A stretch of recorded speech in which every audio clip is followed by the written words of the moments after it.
It's time for a bag comparison. I've shown you each of these duffel bags separately, but they have some really similar features, so I wanted to do a side-by-side comparison. On my left, I have the Patagonia Black Hole 45-liter travel duffel bag, and on my right is the Osprey Transporter 40-liter duffel bag. Coming up.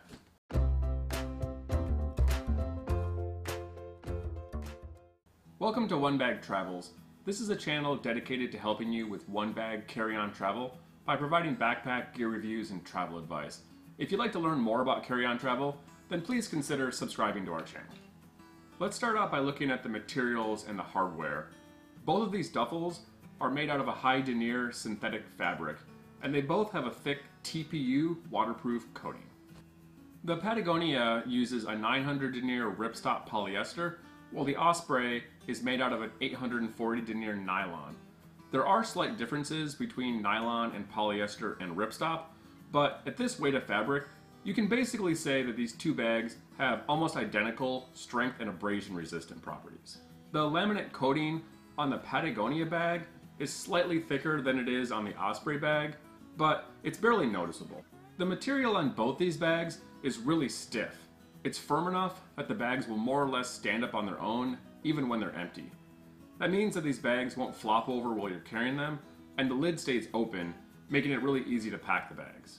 The hardware on these two bags is virtually identical. They both use high-quality YKK zippers. They both have large number 10 zippers on the main compartment, and then slightly smaller number 8 zippers on the rest of the pockets. The Osprey pack has a locking zipper on the main compartment, whereas the Patagonia bag does not. I don't really consider this to be a big deal though, because you can easily just lock the two Patagonia zipper pulls together with a TSA lock or a locking carabiner clip. The volume capacity that's listed for the Osprey Transporter is 40 liters, and the Patagonia Black Hole duffel is listed at a 45-liter bag. The capacity is determined by the manufacturer, and there's no measurement standards, and the volume is really all over the place. So to test the capacity on these two bags, I'm just going to fill them up with the same items and do like a little t-shirt test to see which one holds more. I'm just going to fill these bags with as many clothes as I can fit in there. This is the Patagonia bag completely packed out. It's 45 liters, so I'm going to take all the same items and see if I can fit them all in the Osprey. I shouldn't be able to fit everything in here because the Osprey is actually listed at a 40-liter bag. So it's about the size of a small soccer ball, smaller than the Patagonia. I just checked the volume because I thought I might have had these bags confused. I just fit everything I had in the Patagonia bag in the Osprey Transporter bag, plus I put an extra sweater in here. This is a 45, and this is actually should be smaller. It's listed as a 40-liter bag on the website, but the Osprey Transporter actually holds more than the Patagonia. As you can see, the volume listed by the manufacturer isn't always accurate. But what about the dimensions? Both of these bags fall within standard carry-on dimensions for the width and the length, but the height is slightly larger. There are literally hundreds of airlines, but to use an example of a budget European airline like Ryanair, they restrict the height of carry-on bags to 7.9 inches, which is about 20 centimeters. And the standard US domestic flight average is about 9 inches. But the Osprey is 10.6 inches and the Patagonia height is 10.3 inches.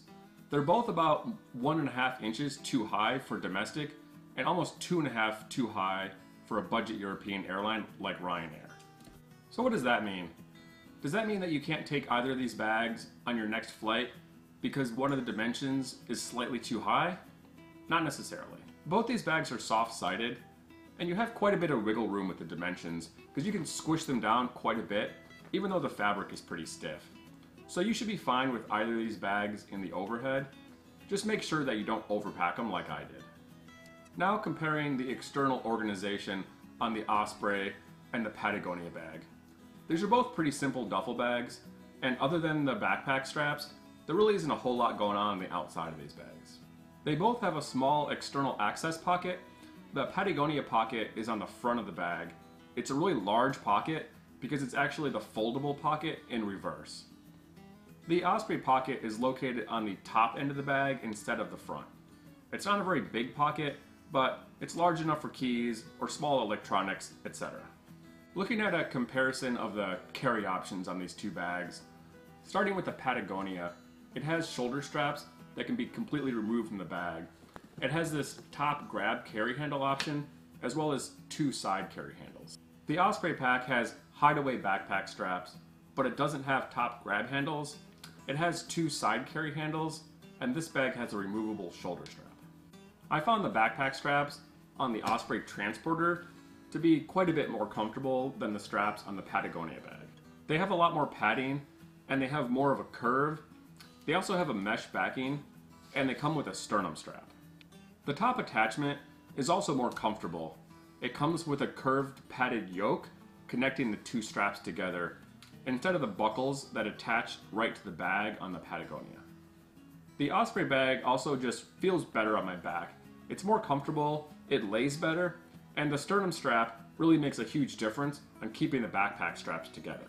The Patagonia bag isn't really very comfortable for me.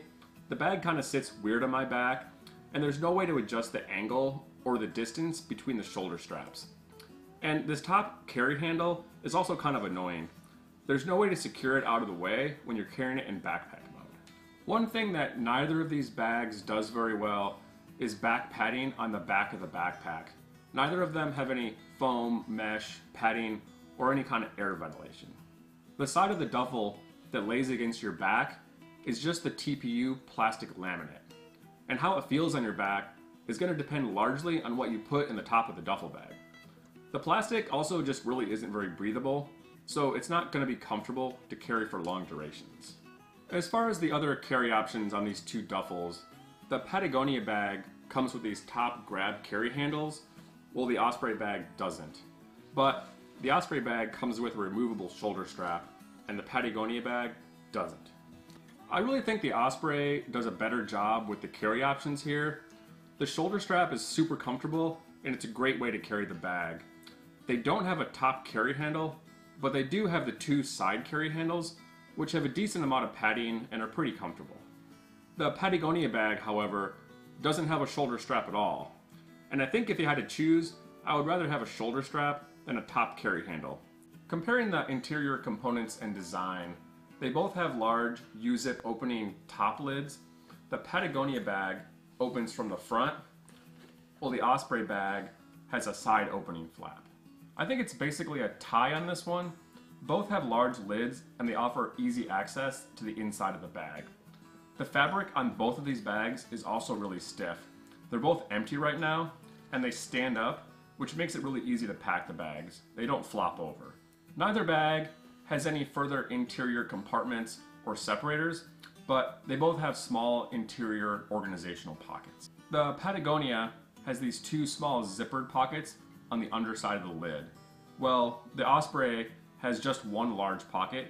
It's on the inside end of the bag instead. This is also kind of a tie. The Patagonia pockets are easy to get to on the underside of the lid, but you need to be careful what you put in there, as any hard items could just be poking you in the back.